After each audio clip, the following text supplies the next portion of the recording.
In the past couple of hours, you probably heard me using the word center in various contexts more often than for a very long time combined. You would have heard it from others. And if that is the case, quite ironically, I feel like my mission has been accomplished to quite a large degree.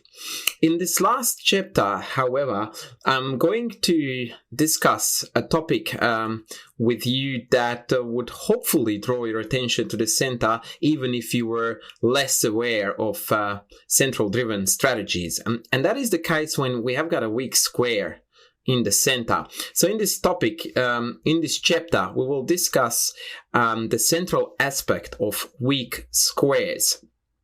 When I talk about weak squares, obviously I'm talking about outposts, a square that if occupied by a minor piece, it cannot be kicked out by pawns. If these squares, these outposts, are to be found in the center, that immediately should give a very definitive character to the position, because from that point on, what you usually find is that both sides try to play either for the square or against it. By for, I mean trying to occupy it and make sure that it becomes a crucial part of our planning, whereas the side who struggles with the weak square will try to eliminate the existence of said weak square. So when these weak squares are in the center, you almost are bound to play against or for them, depending on which side you are on the board. They are the core of what's going on in the entirety of the game, even though we are talking about one square.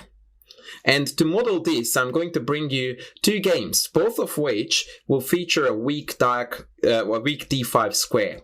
In one case, we will see how it's most beautifully exploited and utilized, whereas in the other, we are going to see how one tries to eliminate their own weakness and completely overturn the situation to their benefit. The first game we are going to look at is going to be a very high level, very high octane top draw game. Zoltán Almási against Etienne Bacrot, two 2700 plus GMs at the time playing this game, and the concepts and the ideas that we are going to see in this game are going to be really quite high up there, but I'll try to bring it down close to where I sit in the food chain of chess, and I have a feeling that I really understand what's going on quite well, which is not to say I can play like this, but sometimes when you see great players playing really well, it does come across as very simple. And I hope that that's how it will feel for you after we go through the game. Here we go. On the menu is the Ruy Lopez, e4, e5, knight f3, knight c6, bishop b5, a6, main line. And I'm going to accelerate it a little bit because really the important part of the game for our point of view is going to kick in at move 17.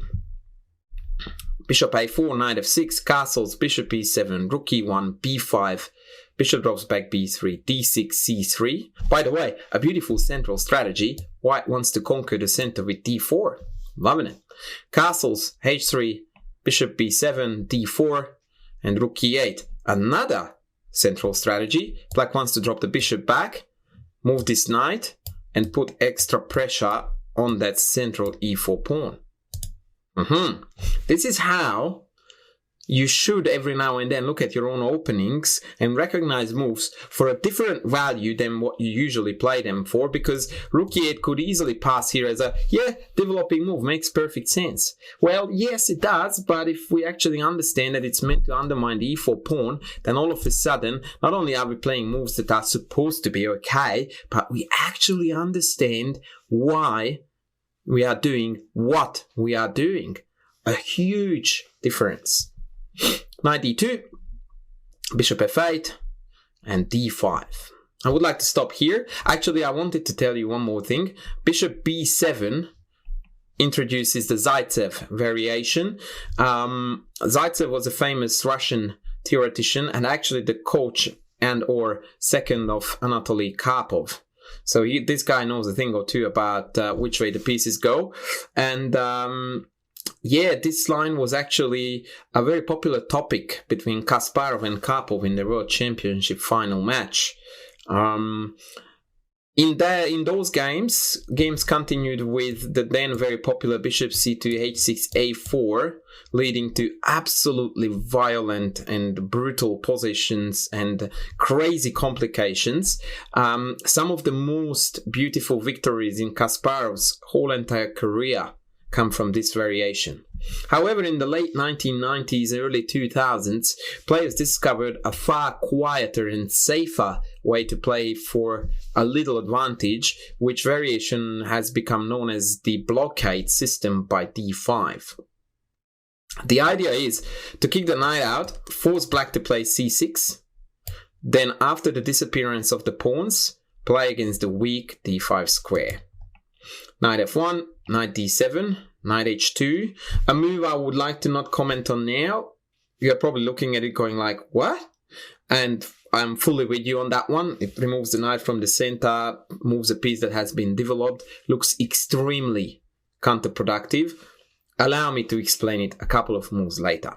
Knight c5, bishop c2, c6, b4, knight back to d7, take c6, take c6, and tada, we have arrived on move 17 that I promised you, from where we are going to display our deep strategy. Now, before we get into that, we need to be honest with ourselves. It's a very important thing in chess, and say that right now White's position looks rather rubbish. And I actually insist on this, that whenever I'm working with my students, it's important that at least in your head you call things for what they are. So if you think that your position or a particular move was bad, you need to call it in your head a bad move, because that dictates how you are going to think what to do against it. So it's already setting the tempo. If your opponent plays a move that in your head you label, this was a complete lemon, and then you play a very mild, meaningless move, then there is already a discrepancy. Bad moves need to be punished. So if you think they played badly, you need to play very aggressively, trying to punish it. So looking at White's position now, it feels like we really need to get our act together, because our pieces are actually just scattered all over the board, and quite passively too. And very importantly, we are quite far away from the d5 square.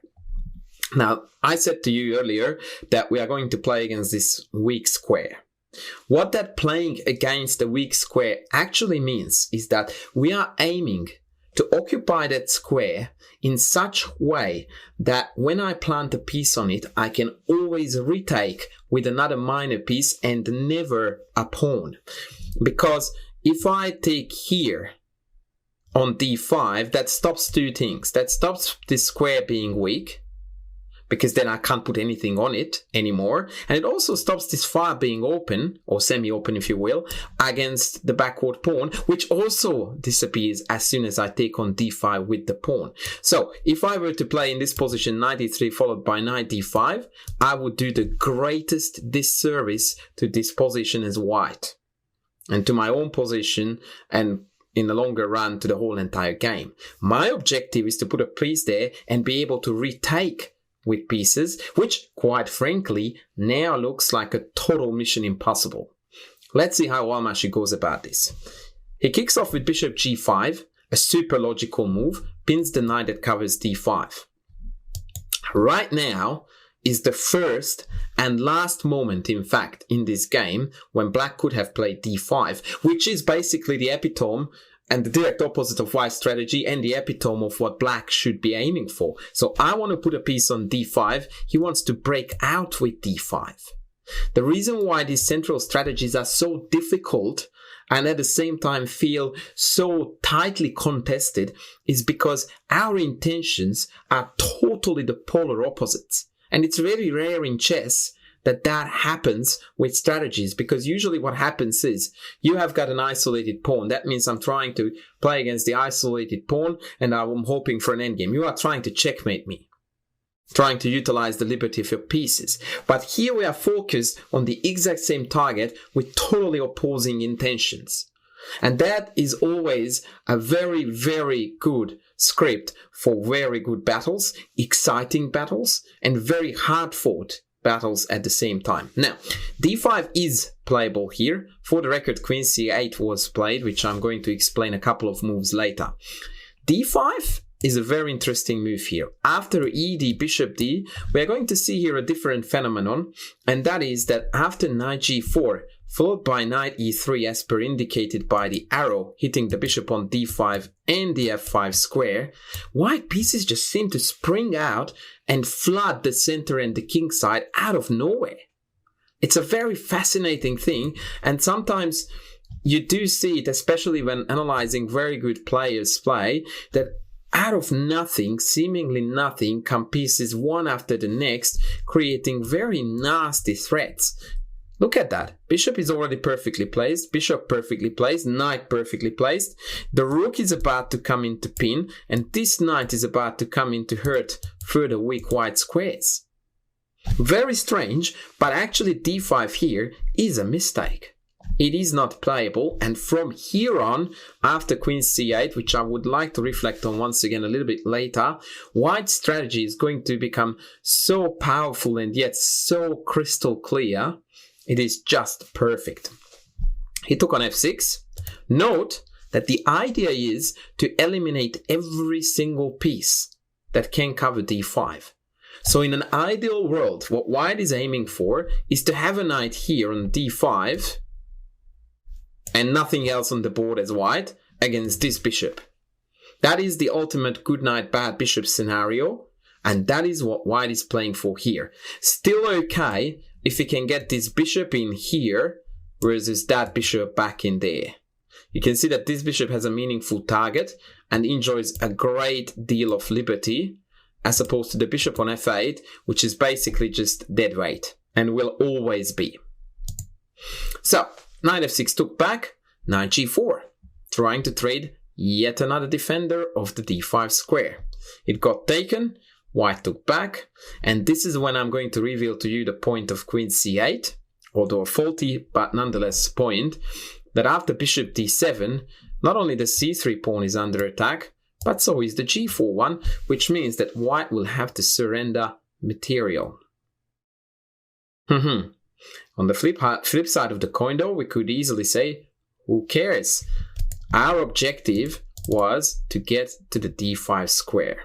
And if I have to jettison the C3 backward weak pawn for the sake of creating an absolute monster on D5, all I would say is sign me up any day of the week. If this knight is not worth a pawn sacrifice, I don't know what is.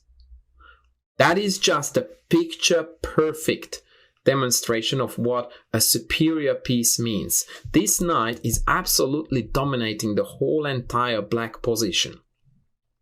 Ridiculously powerful, covering a lot of important squares, restricting black. It's just a divine piece. On top of that, we went in there with a tempo, which means that after Queen C6, we can play Bishop B3, backing up the knight. And we are really ready now to launch an attack.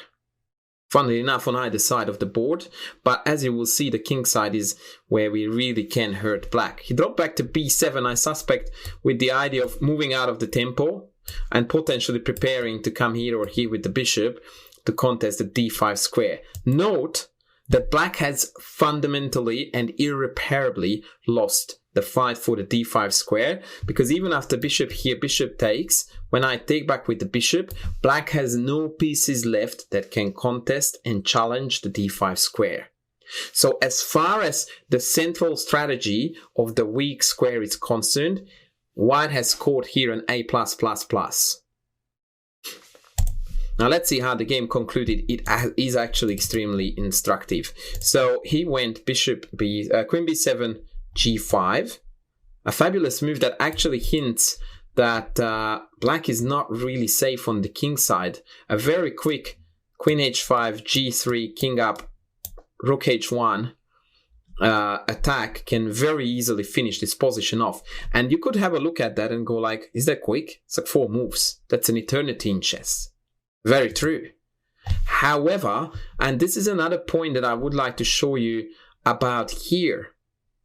Yes, black has won a pawn. In turn, now he has landed in a position where black is utterly and hopelessly planless. That means that there is not a tangible target or an easy plan to go for. Black also finds it extremely difficult to trade masses of pieces to ease the pain, and so he's sitting with a position that is objectively looking okay. Optically, if you look at it, it's like, no worries, I don't really have any weaknesses other than the d5 square, I should survive. But the reality is that in chess you have to make moves. And now it is mighty hard for black to make meaningful moves. Yes, bishop here, meaningful. Yes, rook here, meaningful. But what did they do again? Not a lot, right? So once again, a typical case where they technically look okay, but in reality they do nothing. And here the position is once again beyond salvation.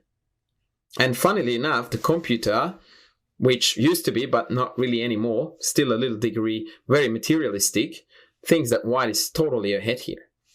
After g5, Bacrot came up with a very unique idea that I quite like. And that idea, once again I'm highlighting you here the correct plan, g3, king g2, rook h1, it wasn't played. But I would like to talk about black's play for a second. He plays bishop e6. Here g3 was best. Instead Almash went rook e3. That's the only move in the game where I'm like, yeah, not sure about that one. Rook c8. Now he swung up with the queen to h5. And here Bacrot played something that I find extremely instructive, despite of the fact that it's not working at all, and that is rook c4. To most club players, this move comes as a shock. Like, what's that? The rook is hanging. No one cares. If black does nothing here, he's simply just doomed to death, because I'm just going to go pile up on the h and mate them. So what he's trying to do is to disrupt the balance and the trend of the game. The trend is that white has sacked the pawn for initiative that keeps on growing and growing. And if tendency is not stopped, it leads to an unstoppable attack. So in order to stop the trend and the tendency, he chucks in an exchange, virtually the smallest price you can pay in most practical games, in order to create confusion.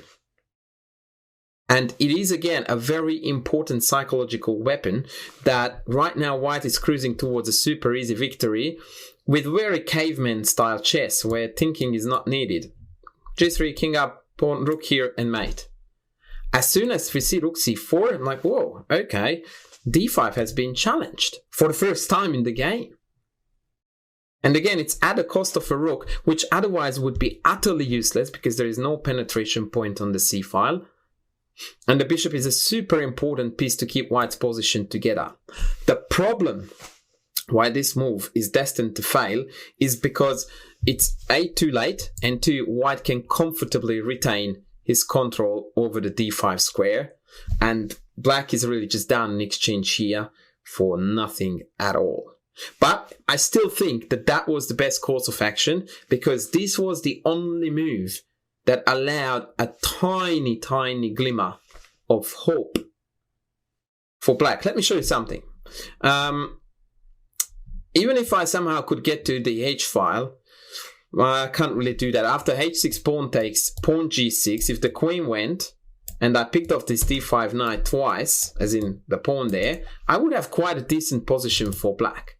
But white is not interested in that. His main objective is to keep the d5 square protected. And from here on, we swing back to boring positional chess, although I would like to correct myself, there's nothing boring about positional chess, but just simply I should rather have said a boring conversion when white is totally winning and we are just waiting for resignation. He defends the pawn on b4, he then moves the rooks across to attack the c-pawn, and eventually aims to hunt it down. Queen c8 this time was a little cheapy to set up bishop g4, but on 2700 level, that's not quite realistic. And after bishop g4, queen h4, the plan of back, kick the bishop out, back, and pick off the pawn is absolutely inevitable. He dropped back, queen g3, and at that point, black decided that that was the time to surrender, because as I said, this very basic plan simply can't be stopped. Very simple chess, very effective. But I really want you to see something in a somewhat different way than how I presented it on purpose from move 17. You look at this position, and as I told you, it looks very dodgy. Look at the white moves one by one individually and have a look at what they are doing. Bishop g5 indirectly contests the d5 square by pinning a knight that is covering it. Bishop takes f6 eliminates the knight that is defending g4. Knight f6, knight g4 attacks the piece that covers d5. Knight g4, pawn takes back, eliminates yet another piece that covers d5. Knight e3 prepares to jump in to d5. Knight d5 conquers the square. d5 is now ours. Queen c6, bishop b3 backs up the d5 square so that it is ours forever. Game over. From here on, if I give this position to Stockfish versus Stockfish, or any computer versus any computer, I dare say that the win-draw ratio would be about 70-30. This is how simple it can look, that all White did was just fighting for d5 on every single move. Attack f6, take f6, trade f6 away, go to d5, occupy d5, back up d5, done. It is quite striking how obvious these moves appear to be afterwards, and how badly most of us would struggle to find them and to defeat a 2700 rated GM like Bakro just playing like this. And that took White 7 moves to turn a position that looked quite miserable, to be honest, to absolutely winning and dominating. Very clear, very logical, yet very much to the point, and to some degree, in the positional sense, very aggressive chess. All White wanted is, give me d5, and every single move he played, he went for it. There was not a single move where Black could catch his breath. And that is the right way to play when you are playing against a weak square. You don't take any prisoners, you don't waste time. There was not one move where I wanted to prepare. Prepare is one of my most dreaded words as a chess coach, because every single time I hear it, or almost every time I hear it in the context of I was preparing blah when blah is actually ready to go. Don't prepare it, do it. And Almashid did it. Boy, oh boy, I really think that this game is probably one of the best model games, the best examples of how to play against a weak central square. Magnificent play. If you look at games, for example, in the Sveshnikov, in the Sicilian Sveshnikov, that's another opening where the d5 square is challenged similarly by both colors, and the battle is fought around that square very often. On this note, now I'm going to move on to our next game. Two 2400 rated players, Strohaker against Libisevsky. A very interesting battle in the Sicilian Kalashnikov, which is also an opening that features a tragically weak d5 square. White plays knight b5, hinting the check, so Black is forced to play d6. And here usually White plays c4 to shut down d5 forever, so that Black doesn't even have the slightest glimmer of hope to break out, and then he usually takes it from there. Here White, however, played quite timidly by playing g3. I really don't like this move here. Bishop e7, logical. Bishop g2, knight f6, developing towards the center and the d5 square, by the way. Castles, and bishop g4. I love this move because it's a very pesky one. It's an annoying move. You don't want this move to happen against you, because the natural response would be to play f3, but that just makes this bishop look tragically silly. In fact, both White and Black know here that this bishop belongs to e6, because that's where it controls the d5 square, where it supports the d5 break, and where it denies the white pieces to potentially come in. But first, he chucks in this pesky move to disrupt the the natural development of the white army. Queen d3 was played. Definitely an awkward one to go to because sometimes knight b4, sometimes knight d7, knight c5 will come with a tempi. Rook c8, full development for the record. c4, castles, h3, and now it drops back to e6. Now I already would like to point out that although the d5 square is chronically weak here, we have got beautiful piece mobility, considering the pawn structure anyway. We are way ahead in development. And we also have a d4 square that we can sort of work with every now and then. And compared to some main lines, white is a fair few moves behind here. And that was their last chance here to play something like knight a3 and then drop the knight back to c3. And this is a structure where it's difficult to see how black could break the center. Because these two pawns, in a Maróczy bind fashion, these two pawns are usually referred to as the Maróczy bind, do create a bind that is very, very challenging to break. But not if you play like white, who did here b3, which is a bit of a greedy and naive move. Greedy because it wants to play bishop a3 and pick off this pawn. And very naive because you can't play chess like that. You've got two pieces out against a fully developed army, and then we are hoping to execute another two-move plan to pick off a pawn that is neither here nor there, really. And now, black goes like, okay, you have done only one thing only for the sake of the d5 square. You put a pawn here and a pawn here. That's it. Okay, bishop on g2, but not really a major biggie from black's point of view. So now black goes like, usually I can't go for d5 in such situations. In fact, I would be laughed at if I said, my plan is d5. Yet, in this game, in the mere 5 moves, black is going to play d5 with a decisive effect. Watch. a6, knight c3, b5. Bang, beauty. Remember chapter Reclaiming Lost Territory? Azaladze Aroshidze game, b5?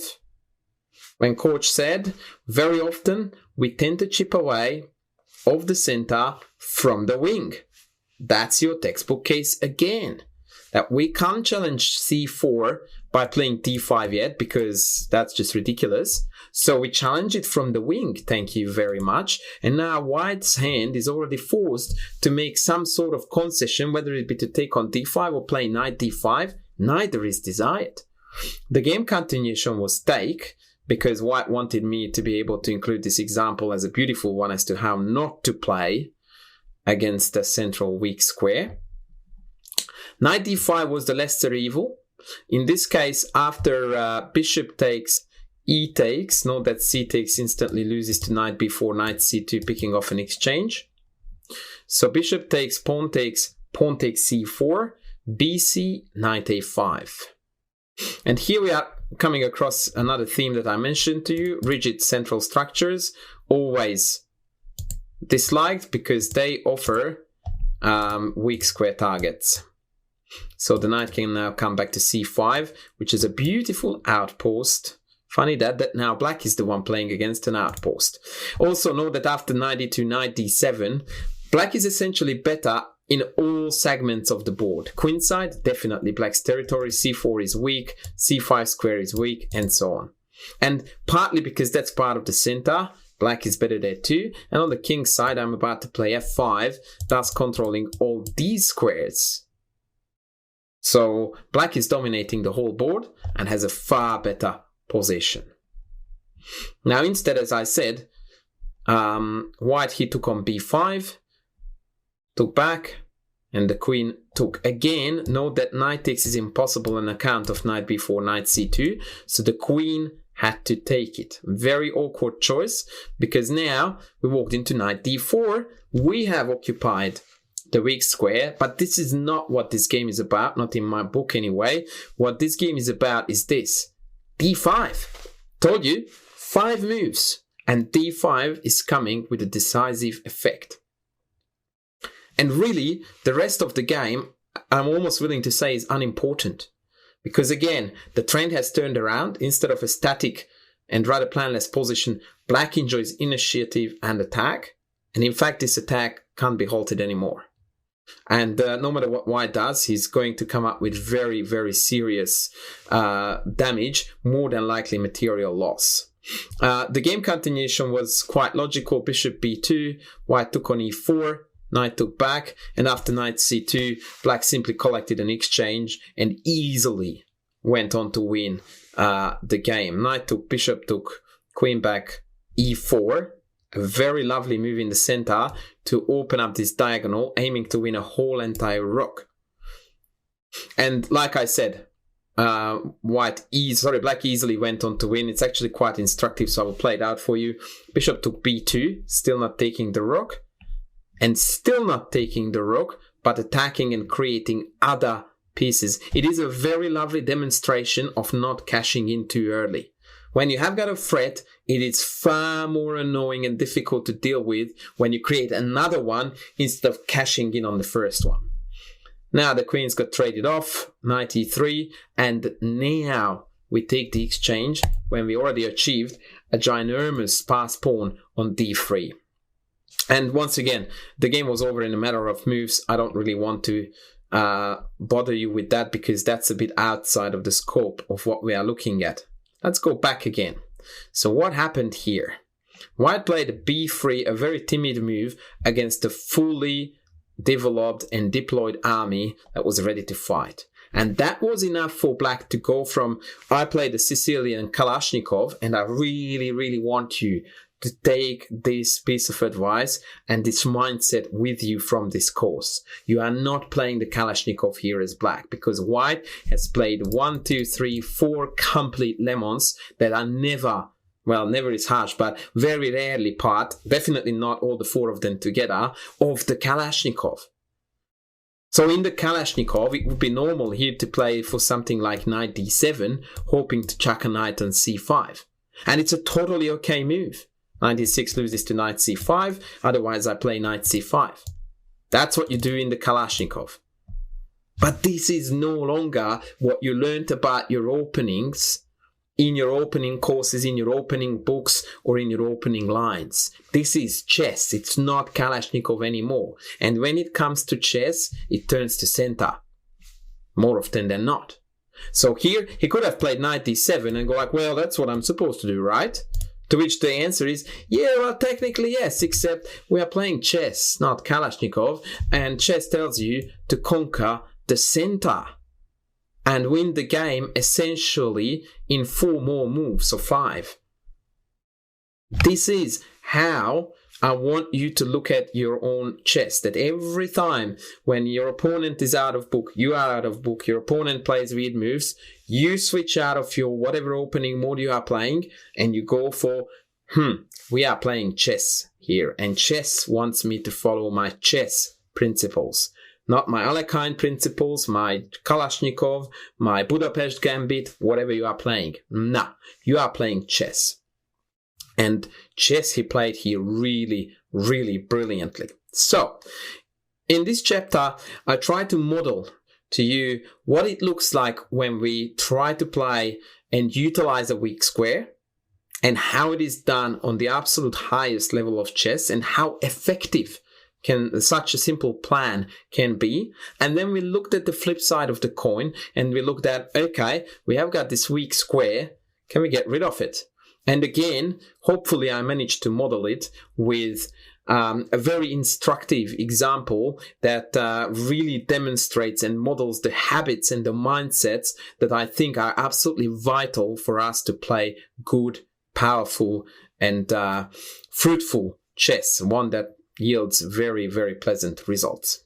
And on that note, there is nothing else left than to conclude our course.